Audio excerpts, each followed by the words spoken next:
Let me first congratulate my friend, Council President Stewart, for your leadership in stepping into this role with such dedication and grace. I know we're going to hear from her shortly once we move seats. But we've been friends and allies for a long time before you served on this body, and I'm really excited to see what your leadership will bring. I also want to acknowledge your Chief of Staff, Cecily Thorne, who I know pretty well. And the entire Stewart team. I know all too well the tireless work they put in behind the scenes to make you look good and to make sure the council looks good. To our outgoing president, Andrew Friedson, thank you for your leadership over the past year. I deeply appreciate how we've been able to work together as we've served on the Planning, Housing, and Parks Committee in particular. I think people will be shocked to know we often get a lot of 3-0 votes out of the Planning, Housing, and Parks Committee on a lot of issues. And when we do disagree, we do so agreeably and respectfully. I truly value the steady hand that you brought to this body during what was a very difficult year for you personally and for us professionally.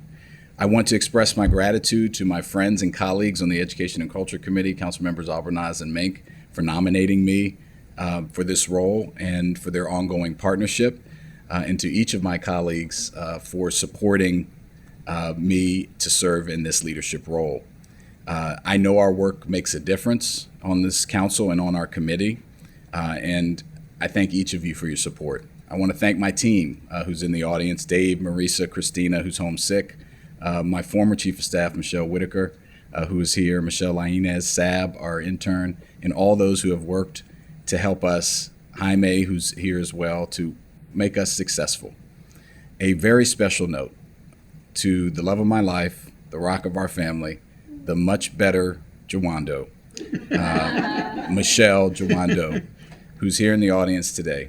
None of this would be possible without your support, love, and counsel.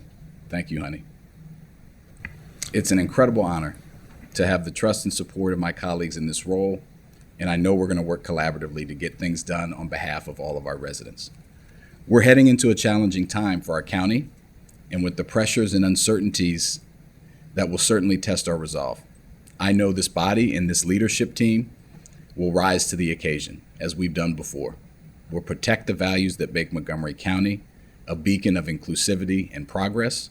We will face these challenges head on, and we will lead with compassion, vision, and purpose to ensure that every resident is supported and valued. As I step into this new chapter, I want to leave you with the words of the late, great John Lewis, a hero and mentor of mine. Do not get lost in a sea of despair. Be hopeful. Be optimistic. Our struggle is not the struggle of a day, a week, a month, or even a year. It is the struggle of a lifetime. Never, ever be afraid to make some noise and to get in good trouble, necessary trouble. These words remind us that the work we do here is not just about the immediate challenges we face, but about shaping the future of our county for generations to come. And in the difficult moments ahead, I'm confident that with this team, this council, the hope, optimism, and courage that we will lead with, that Montgomery County will continue to move forward with integrity and purpose. Thank you very much for this honor.